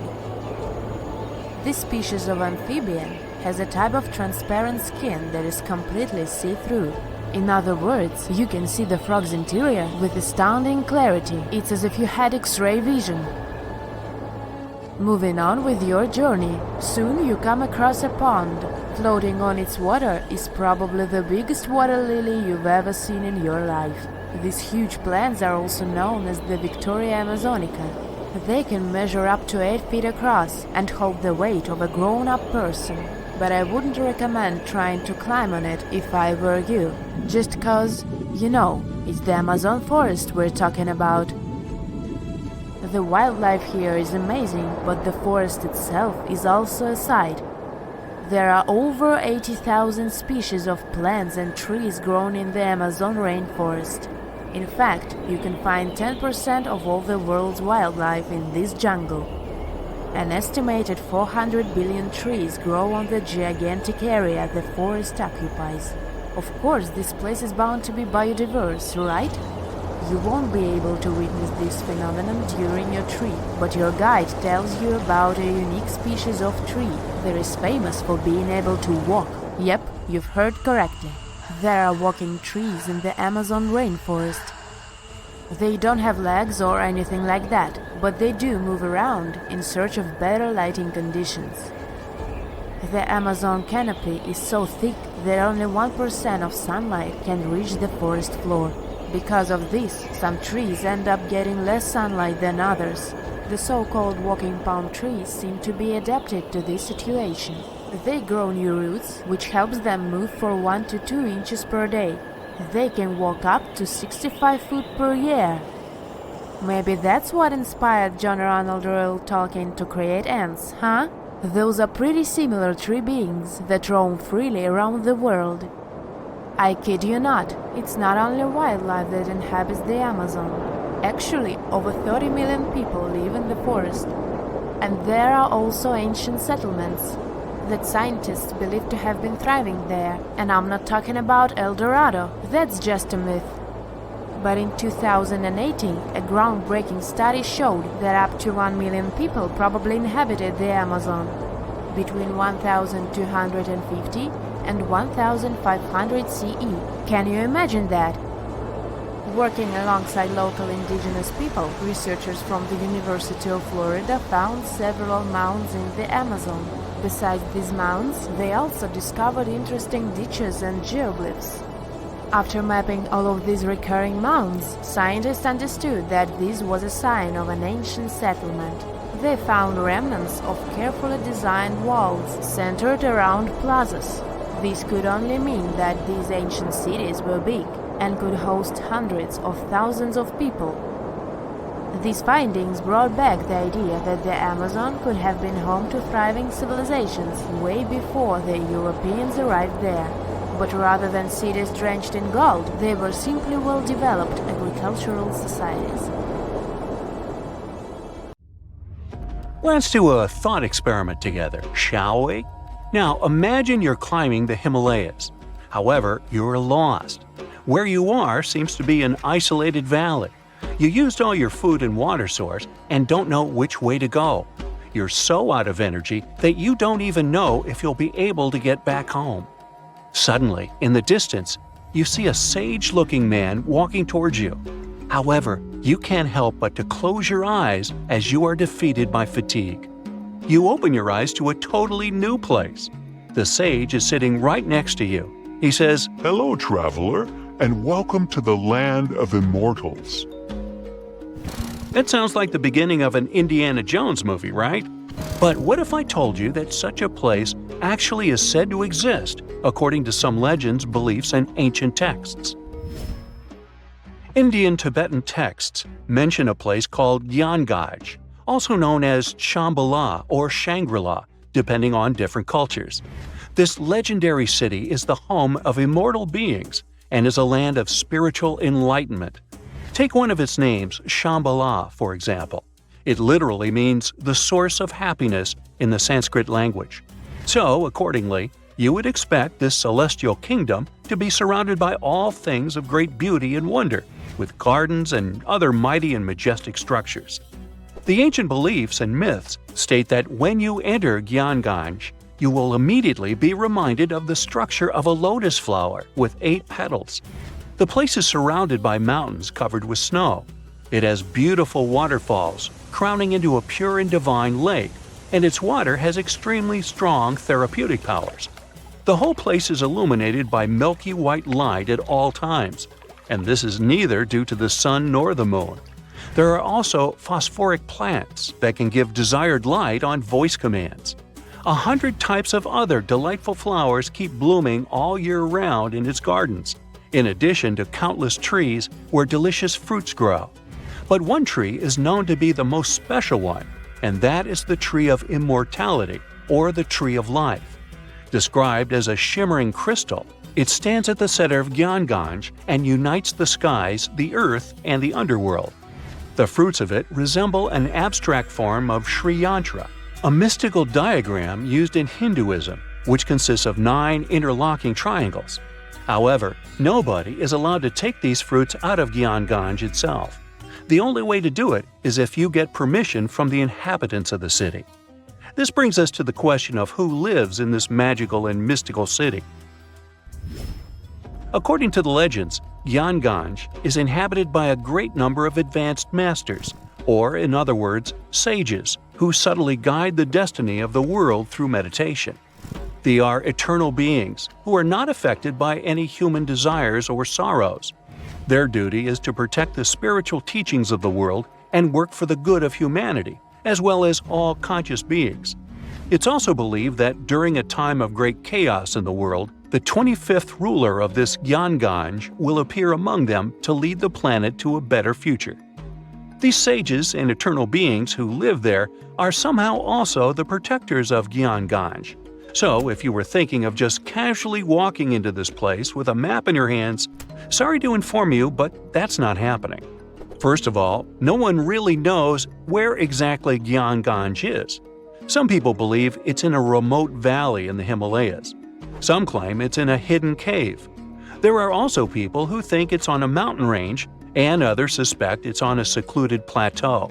So, the location of the city is a mystery, and seems like it will stay that way, since it is also said that the immortal sages who live in Gyangai camouflage the valley from humans by creating some kind of an energy field.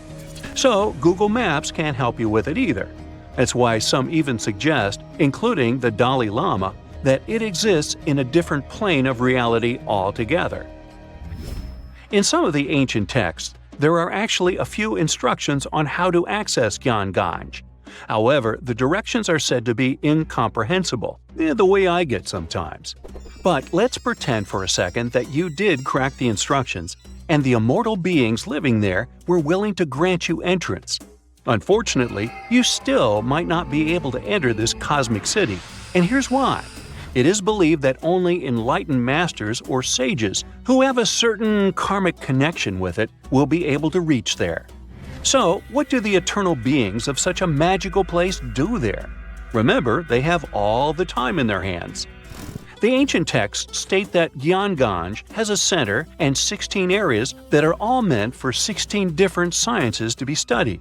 These include solar sciences, universal planetary sciences, sciences related to time, the science of air, the science related to the sun and the moon, the science related to space, the science related to gravitational forces, and so on. What they all have in common is that to be able to learn them, you first need to have a very high understanding of energy. The level of courses that are studied is extremely advanced, and these teachings are still unknown even in these modern times. Each scientific system has different departments, and all these departments have their respective teachers. Since time doesn't work as we understand there, and immortality is possible, most of these teachers are hundreds or even thousands of years old. They can stay in their spiritual bodies, which appear like a mass of bright light, while their physical bodies remain separate. What a school, huh? It almost makes Hogwarts seem boring. And does anybody actually graduate from there? Of course, all these stories and mysteries about Gyanganj have attracted many people from all around the world. Countless attempts to find this land of immortality and spiritual awakening have been made by mountaineers and trekkers, including President Franklin Roosevelt himself. But as you might have guessed, they led to nothing. Still, there were a few people, like renowned spiritual leaders, sages, and adventure seekers, who claimed they had visited it. One of them was Sri Gopinath Kaviraj, a celebrated scholar, who was the first person in modern times to have allegedly found the place. After his supposed visit to Gyanganj, he wrote a book about it and made the place popular in modern culture. Upon reading his book, many other enthusiastic foreign scholars rushed into Tibet to learn more about it, as well as try to find it. Another person who claimed to have been there was a mountaineer who got lost in the Himalayas. According to his story, after getting lost, he was feeling hungry, so he accidentally consumed poison mushrooms. Feeling completely disoriented by them, he stumbled upon a mountain with a gap, which was covered by fog. Then he fell inside. After getting back up to his feet, he realized that he was surrounded by people dressed in strange clothes who tended to his wounds.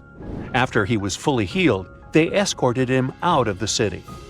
Then there was the spiritual leader, Guru Sai Kaka, who revealed to the world about his not one, but many visits to Gyanganj.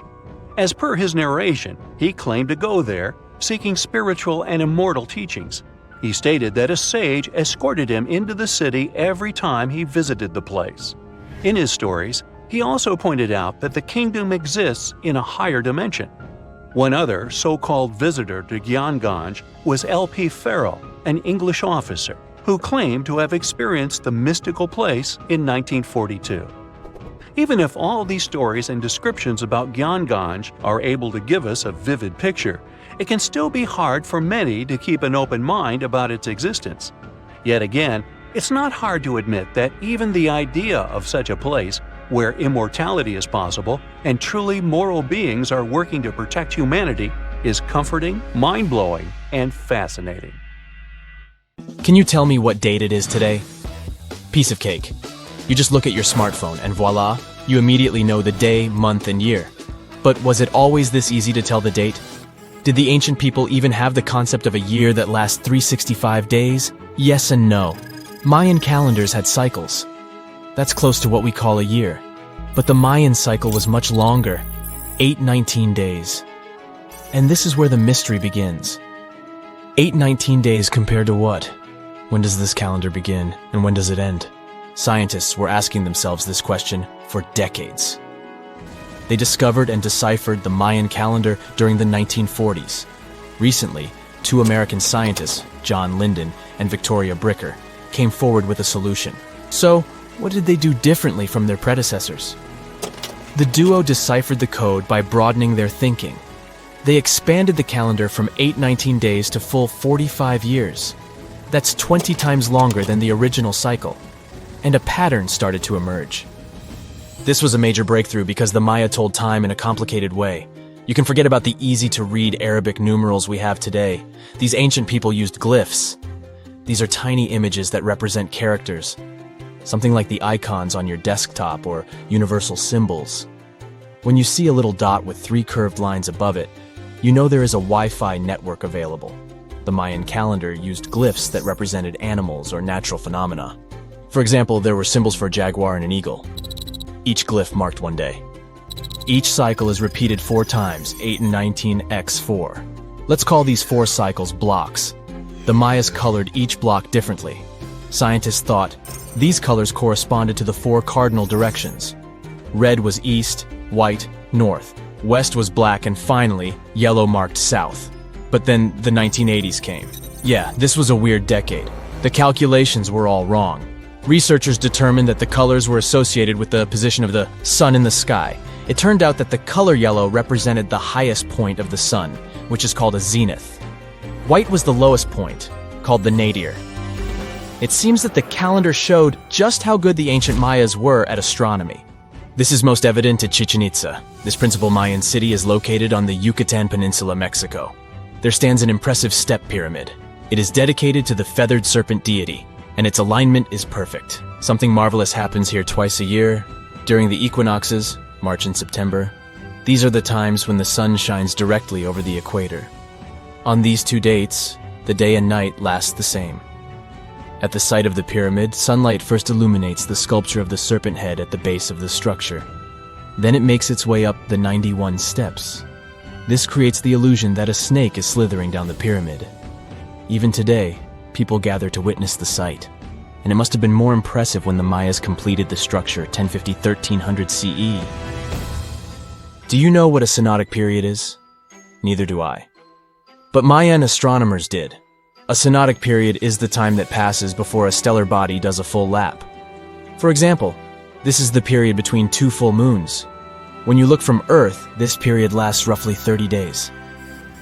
And the Mayas were looking at the skies non-stop. They carefully noted the synodic periods of all planets. From Venus to Saturn, these ancient astronomers kept records of nearly all celestial bodies. But what does this have to do with their calendar? The American researchers' calculations revealed the link. Let's take the planet closest to the Sun as an example, Mercury. Its synodic period is 117 days. Multiply that by 7 and you get which number? Exactly 8 to 19, when 17 x 7 equals sign 819? Coincidence? Definitely not. Because synodic periods of other planets also neatly match the magical figure 819. But this is not visible from a single Mayan cycle. Scientists had to expand it several times to discover the pattern. There is a reason why no one could decipher the code for so long. They were focused on a single planet. The trick was to add the Mayan calculation for all the planets. Researchers just needed to see the bigger picture. This brings us to the year 2012. Can you remember that some people thought that the world would end on December 21st? That turned out to be a bust. We are alive and well now. But what started this false rumor? The Mayan calendar, of course.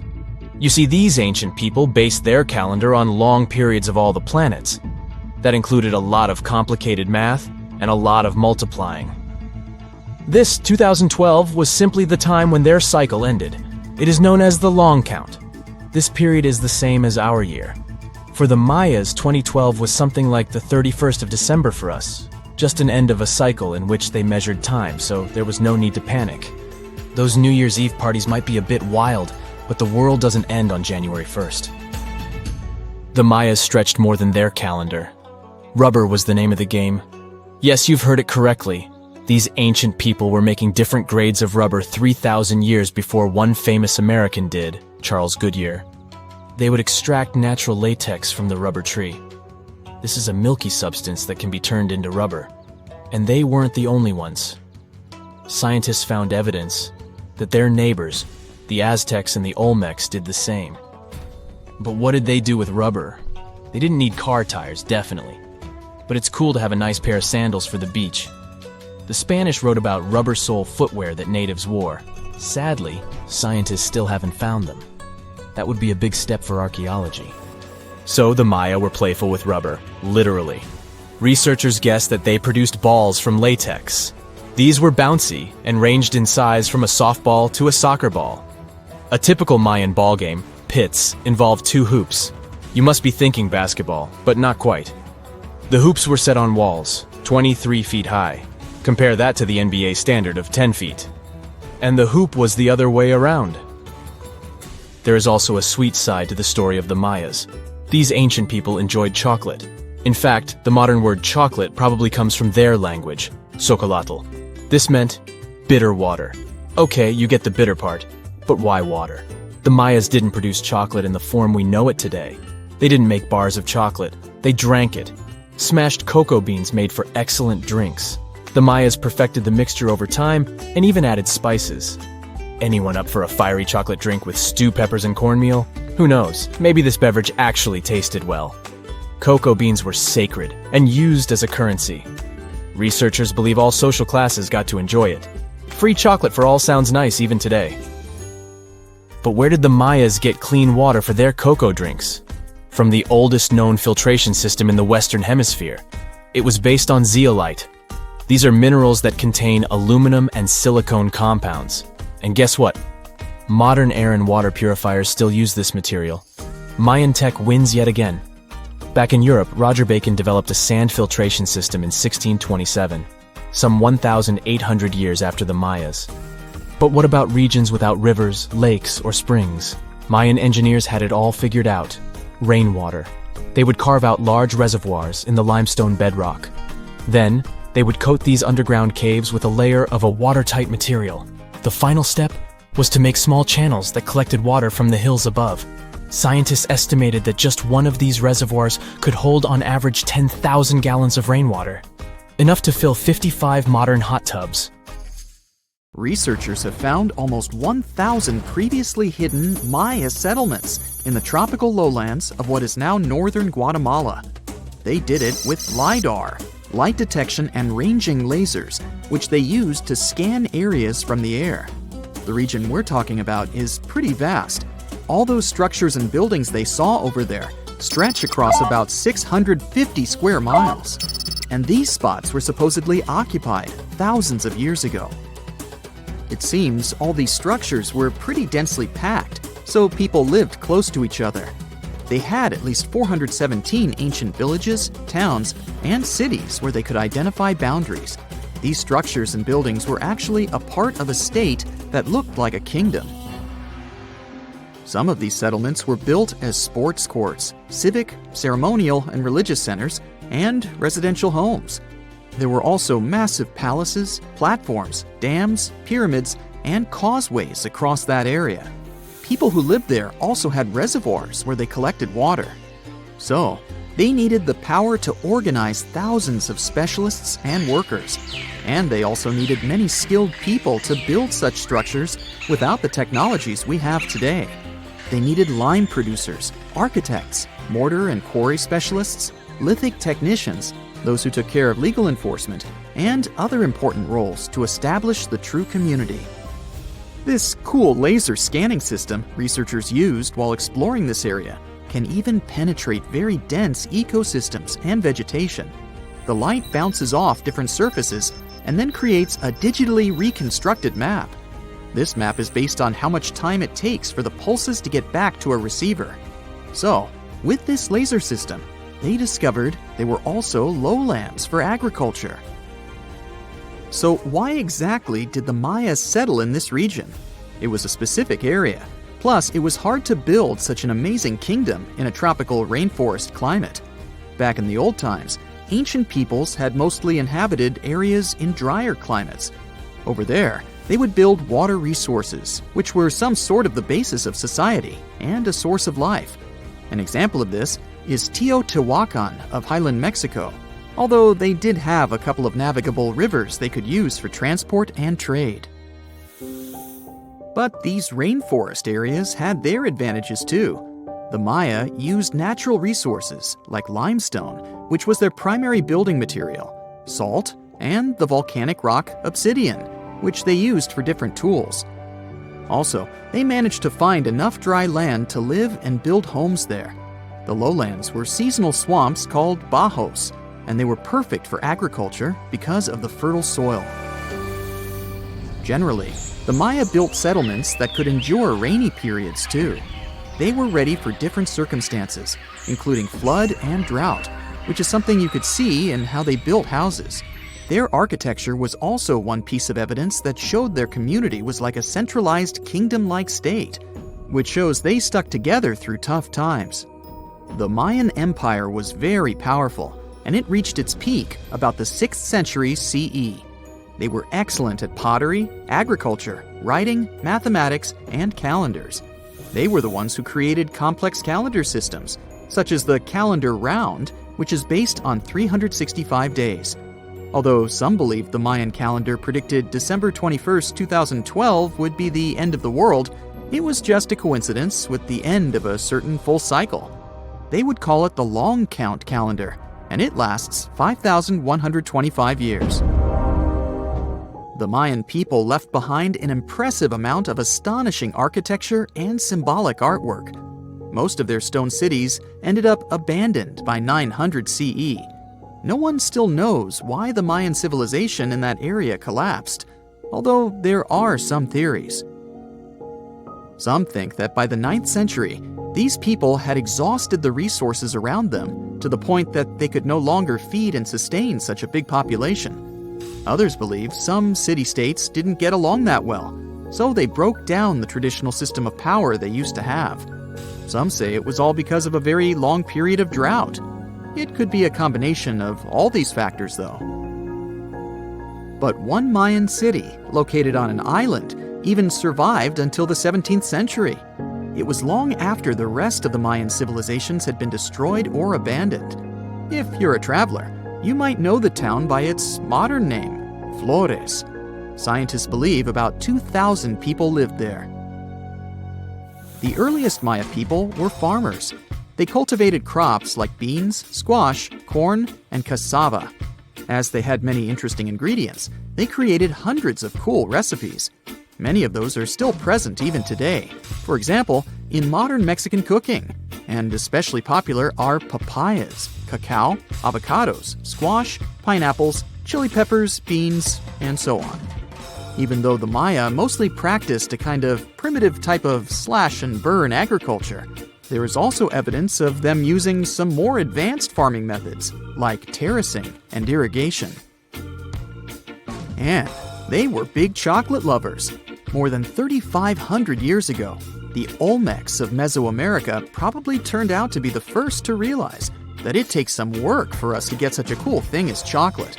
But the Maya were the ones who turned it into a true form of art. Scientists found out about it when they found cacao in Mayan pottery. Their chocolate would be mixed with honey, water, cornmeal, and chili peppers. That's how you get a spicy, savory, hot chocolate beverage you can try even today in Mexico and Central America. Also, they used written language in their books.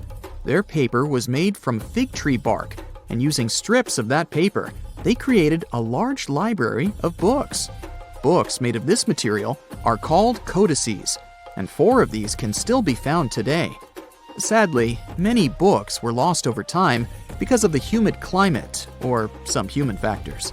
The classic Maya built a bunch of palaces and temples that had a stepped pyramid shape. They decorated them with inscriptions and reliefs, which have earned them the reputation of being incredible artists of Mesoamerica. For the Mayans, flat foreheads were the most desirable thing on someone's face.